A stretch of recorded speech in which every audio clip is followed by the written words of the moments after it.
সিলেট হলো স্লোগানের নগরী, পবিত্র নগরী। আমরা একসাথে স্লোগান দেবো ইনশাআল্লাহ। নারে তাকবীর, নারে তাকবীর, আল্লাহু আকবার। দিল্লি না ঢাকা, দিল্লি না ঢাকা, গুলামি না আজাদি, গুলামি না আজাদি, ভারত না বাংলাদেশ, ভারত না বাংলাদেশ। তুমি কে আমি কে, হাদি হাদি, তুমি কে আমি কে, রেজাউল রেজাউল, তুমি কে আমি কে,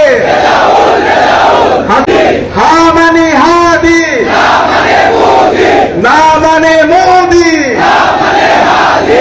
পূর্ণভূমির বিপ্লবী ছাত্র জনতা, আসসালামু আলাইকুম ওয়া রাহমাতুল্লাহি ওয়া বারাকাতুহু। আমরা জুলাই বিপ্লবে পূর্ণভূমির শহীদ সাংবাদিক তোরাব সহ সকল শহীদদের শ্রদ্ধার সাথে স্মরণ করছি। আল্লাহ পাক সকল শহীদদের জান্নাতুল ফেরদৌসে মেহমান হিসেবে কবুল করুন, আল্লাহুম্মা আমিন। আমিন। বিপ্লবী উপস্থিতি, আজকে বাংলাদেশের আমরা যারা ছাত্র জনতা আছি, জুলাই বিপ্লবের মাধ্যমে বাংলাদেশে যে প্রজন্ম তৈরি হয়েছে, সেই প্রজন্ম বাংলাদেশের ইসলামের পক্ষে অবস্থান নিয়েছে। আসন্ন যে জাতীয় সংসদ নির্বাচন, সেই নির্বাচনে দুইটা ভোট হবে, আপনারা সবাই জানেন তো। প্রথম ভোটটা হচ্ছে কি ভোট? গণভোট।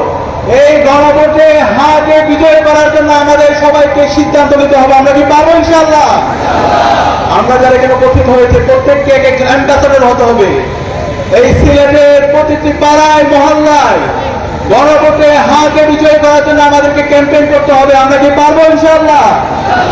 এই হা মানে হলো আজাদি, এই হা মানে হলো শহীদ উসমান হাদি হত্যার বিচার, এই হা মানে হলো বাংলাদেশে গত 54 বছরে যে পরিবারতন্ত্র তৈরি হয়েছে, সেই পরিবারতন্ত্রকে ভেঙে চুরমার করে দেওয়া। এই হা মানে হলো জনগণের যে প্রকৃত ক্ষমতা, সেই ক্ষমতা জনগণের হাতে তুলে দেওয়া। এই হা মানে হলো আমার এই বাংলাদেশের কৃষকের টাকায়, শ্রমিকের টাকায়, রিক্সা চালকের টাকায় আমার যে দেশ চলে, তাদের সন্তানকে আগামীর রাষ্ট্রনায়ক বানানোর জন্য ক্ষেত্র তৈরি করা। এই হা মানে হলো বাংলাদেশের বিগত ফ্যাসিবাদী আমলে যে গুম খুন আয়নাগর তৈরি হয়েছে, এই খুনি হাসিনা এবং তার দূষকদেরকে বিচারের আওতায় নিয়ে আসা, এবং যে ফ্যাসিবাদী কাঠামো আছে, সেই ফ্যাসিবাদী কাঠামোকে ভেঙে নতুন রাজনৈতিক সংস্কৃতি বিনির্মাণ করা। এই গণভোটে হায়ের পক্ষে ইতিমধ্যে বাংলাদেশের সকল ছাত্ররা অবস্থান নিয়ে নিয়েছে, সকল নাগরিকরা অবস্থান নিয়ে নিয়েছে। সুতরাং এই গণভোটে আগামী 12 ফেব্রুয়ারি আমাদের প্রথম যে সিলটি করবে, এটা হচ্ছে গণভোটে হায়ের পক্ষে সিল। আমরা পারবো তো ইনশাআল্লাহ? ইনশাআল্লাহ। একই সাথে আমরা দেখতে পাচ্ছি একটি দল তারা নায়ের পক্ষে অবস্থান নিয়েছে।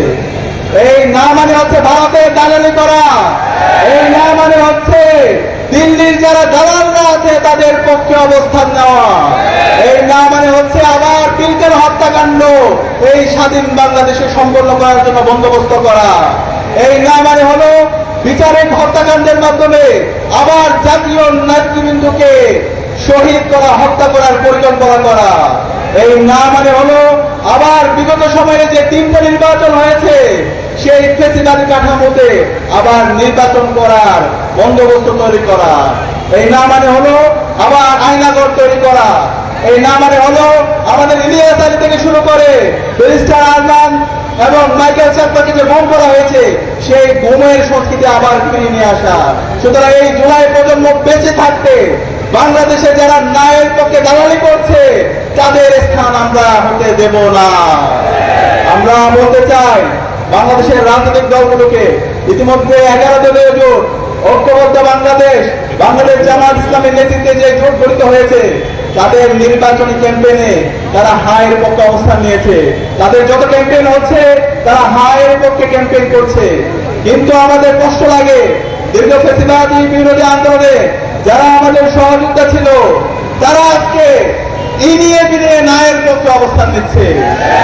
আমাদের সম্মানিত তারেক রহমান, তিনি বিভিন্ন জায়গায় বক্তৃতা দিচ্ছে বারবার এবং বিভিন্ন ধরনের নাটক করছে তার মঞ্চের মধ্যে। সেই নাটকের মঞ্চের মধ্যে আমরা একটিবারের জন্য হায়ের স্লোগান আমরা দেখতে পাই না, আমরা কোনো হায়ের ডায়লগ দেখতে পাই না। তাহলে আমরা কি ধরে নেব আপনি ন্যায়ের পক্ষে অবস্থান নিচ্ছেন? না মানে হলো হাসিনা, না মানে হচ্ছে মোদী, না মানে হলো হাসিনার যে ফ্যাসিবাদী কাঠামো সেটা রাষ্ট্রের মধ্যে রেখে দেওয়া। আপনারা কি সে হাসিনা হতে চান? তাহলে বলে দিন, তাহলে আমরা হাসিনাকে যেভাবে ডিল করেছি, হাসিনাকে যেভাবে লাথি দিয়ে ভারতে পাঠিয়ে দিচ্ছি, ঠিক সেভাবে আমরা আপনার সাথে ডিল করবো। আপনার অবস্থান পরিষ্কার করেন, এখনো সময় আছে। আমরা আশা করব আপনারা আপনাদের অবস্থান পরিষ্কার করবেন। আমরা আপনাদের প্রতি সিম্পিতি আছে। আমরা জানি এই বাংলাদেশে শহীদ জিয়ার অনেক অবদান আছে, বেগম খালেদা জিয়ার অবদান আছে, কিন্তু আজকে যে বিএনপি দেখতে পাচ্ছি, সেই বিএনপি বেগম খালেদা জিয়া এবং শহীদ জিয়ার আদর্শ ধারণ করে না। বাংলাদেশ বলতে যে রাজনীতি, সেই রাজনীতিকে তারা ধারণ করছে না। তারা সেই ফ্যাসিবাদী যে কাঠামো, সেই চাঁদাবাজি, টেন্ডারবাজি, সন্ত্রাসের রাজনীতি আমরা দেখতে পাচ্ছি। সুতরাং আমরা অনুরোধ করব, বিএনপিকে আপনারা নিজেদের মধ্যে সংশোধন করেন, জুলাইকে ধারণ করেন, জুলাইয়ের শহীদদের আকাঙ্ক্ষাকে ধারণ করেন এবং খুব দ্রুত সময়ে আপনারা হায়ের পক্ষে আপনাদের ক্যাম্পেইন শুরু করেন।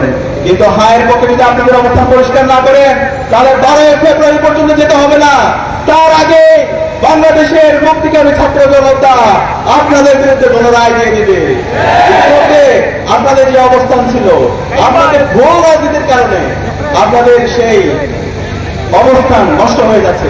এক সময় শহীদ জিয়া যখন ছিল এবং বেগম খালেদা জিয়া ছিল, বিএনপি অনেক বড় দল ছিল, কিন্তু আজকে বিএনপির ভুল পলিসির কারণে গত 1.5 বছর ধরে চাঁদাবাজি, টেন্ডারবাজি, সন্ত্রাস এবং এই ধরনের দুর্বৃত্তায়নের রাজনীতির কারণে আজকে বিএনপি একদম ছোট দল হয়ে গেছে। সুতরাং আপনারা যদি আবার আগের অবস্থায় নিজেদেরকে ফিরে নিতে চান, তাহলে আপনারা এমনই সময় আছে, হায়ের পক্ষে আপনারা ক্যাম্পেইন শুরু করেন, তরুণ প্রজন্মকে ধারণ করেন, জুলাই বিপ্লবের আকাঙ্ক্ষাকে ধারণ করেন।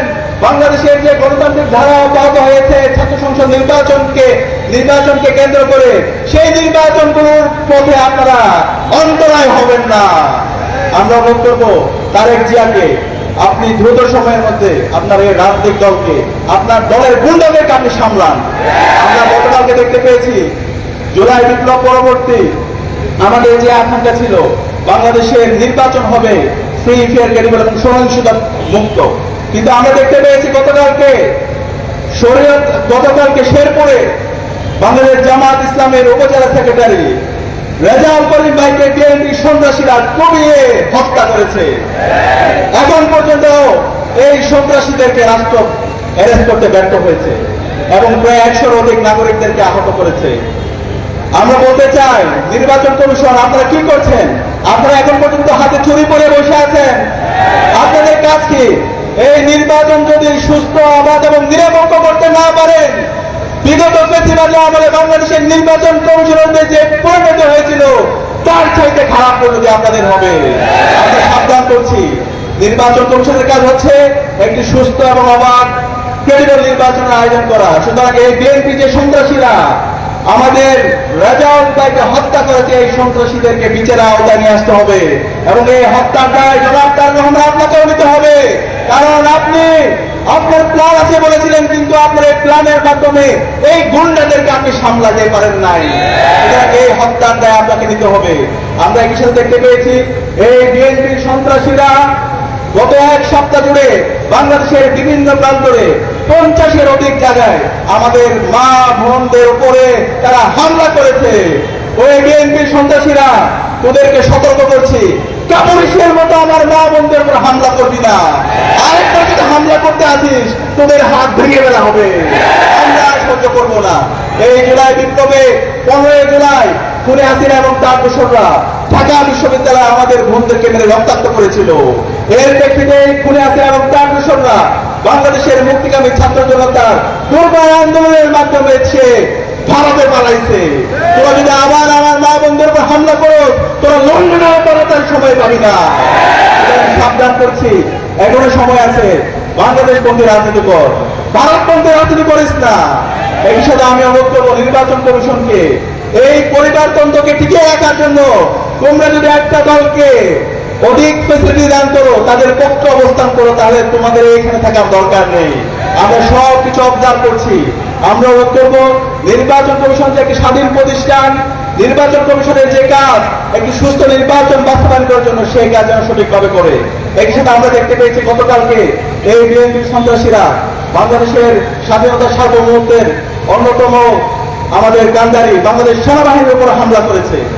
এই সেনাবাহিনীর উপর হামলা করার পরেও এখন পর্যন্ত সেনাপ্রধান কোন ধরনের সে স্টেটমেন্ট দেয়নি এবং এই সন্ত্রাসীদের বিরুদ্ধে তারা অবস্থান গ্রহণ করেনি। তাহলে কি এই সন্ত্রাসীদেরকে আপনারা প্রশ্রয় দিচ্ছেন? বাংলাদেশে আমাদের জুলাই বিপ্লব পরবর্তী আমাদের অবস্থান পরিষ্কার। সন্ত্রাসী নারীদের উপর প্রেসারিং যারা করবে, হ্যারাসমেন্ট করবে, তাদেরকে কোনো ধরনের জায়গা দেওয়া যাবে না।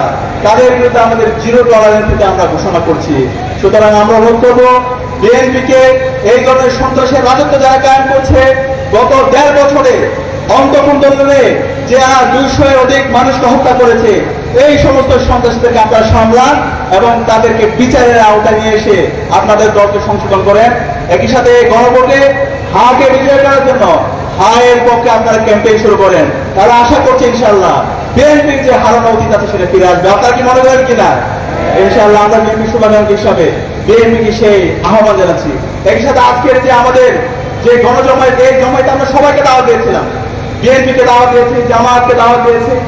আজকে তারা আমাদের দাওয়াতে আসেনি। তারা কি ভয় পায়? আমরা যখন দাওয়াত দিই ছাত্রদলকে, বিএনপিকে, তারা আমাদের দাওয়াতে আসে না। তারা জনগণের কাছে যেতে তারা ভয় পায়। তাহলে জনগণের কাছে যদি আপনারা যদি ভয় পান, তাহলে আপনারা কিভাবে জনগণের ক্ষমতা, জনগণের শাসক আপনারা হতে পারবেন? আপনারা ইতিমধ্যে জনগণের কাছে অপ্রাসঙ্গিক হয়ে পড়েছেন। সুতরাং আপনাদের অনুরোধ করবো জনগণের কাছে আসতে হবে, জনগণের ভাষা বুঝতে হবে, জনগণের ভাষায় কথা বলতে হবে এবং জনগণের ক্ষমতা জনগণের হাতে তুলে দিতে হবে। আমি বিশ্বাস করি এই নির্বাচনে গত 1.5 বছর জুড়ে জুলাই বিপ্লব পরবর্তী ইনসাফের বাংলাদেশ গড়ার জন্য যারাই কাজ করছে, সেই ইনসাফের প্রতিনিধিদেরকে আপনারা আসন্ন নির্বাচনে নির্বাচিত করবেন। আপনারা পারবেন ইনশাআল্লাহ।